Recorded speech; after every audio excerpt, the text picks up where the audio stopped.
তারুণের মিশলে বেশ ভারসাম্যপূর্ণ দল গুছিয়ে এবারে এশিয়া কাপের শিরোপা জয়ের জন্য প্রস্তুত পাকিস্তান। ৫ ক্রিকেটারের উপর বাড়তি প্রত্যাশা থাকবে ম্যান ইন গ্রিনদের, যারা হতে পারেন টুর্নামেন্টের এক্স ফ্যাক্টর।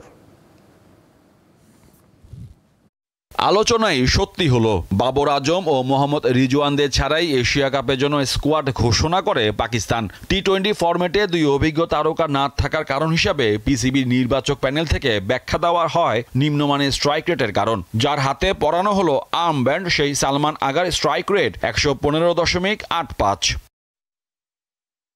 বাবর ও রিজওয়ান দুজনই পাকিস্তানের উদ্বোধনী ব্যাটার, ফলে তিনে খেলেন ফকর জামান। এশিয়া কাপে নিজেদের প্রস্তুতি সেরে নিতে আফগানিস্তান, ইউএইর সাথে ত্রিদেশীয় সিরিজ খেলছে তারা। এশিয়ার মঞ্চের জন্য ঘোষিত ১৭ সদস্যের স্কোয়াড খেলছে এই সিরিজে, যেখানে বাবর ও রিজওয়ান না থাকায় পাকিস্তান দলের টপ অর্ডারে খেলছেন সাইম আইয়ুব ও সাহিবজাদা ফারহান।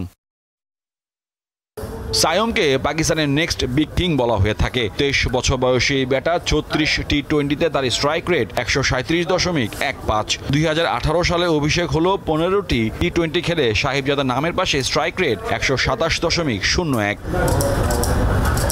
অধিনায়ক সালমানকে পাকিস্তানের ভবিষ্যৎ নেতা হিসেবে দেখছে টিম ম্যানেজমেন্ট। সেই কারণে স্ট্রাইক রেট নিয়ে প্রশ্ন থাকলেও তিনি টি-20 দলের নেতা। ব্যাটিং অর্ডারে তার সাথে আছে দুই মারমুখী ব্যাটার মোহাম্মদ হারিস, হাসান নেওয়াজ।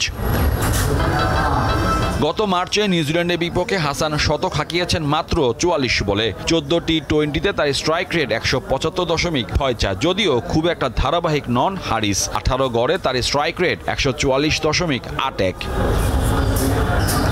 পাকিস্তানের ফিনিশার হিসাবে এশিয়া কাপে দলে আছেন খুশদিল শাহ, ফাহিম আশরাফ, হুসেন তালাত ও মোহাম্মদ নেওয়াজ। ৪ অলরাউন্ডার একসঙ্গে একাদশে সুযোগ পাবেন না, তবে সবারই বিপদ সামলে বড় শট খেলার সামর্থ্য আছে। হুসেন মিডল অর্ডারেও ব্যাটিং করতে পারেন। বোলিংয়ে পাকিস্তানে ভরসা দুই নাম আবরার আহমেদ ও সুফিয়ান মুকিম। এরাও যে আন্তর্জাতিক ক্রিকেটে বড় কোনো নাম তা নয়, তবে দুজনেরই উইকেট নেওয়ার সামর্থ্য আছে। স্পিনার সুফিয়ান ১৩ ম্যাচে উইকেট নিয়েছেন ২১টি, ১৪ ম্যাচে আবরারের শিকার।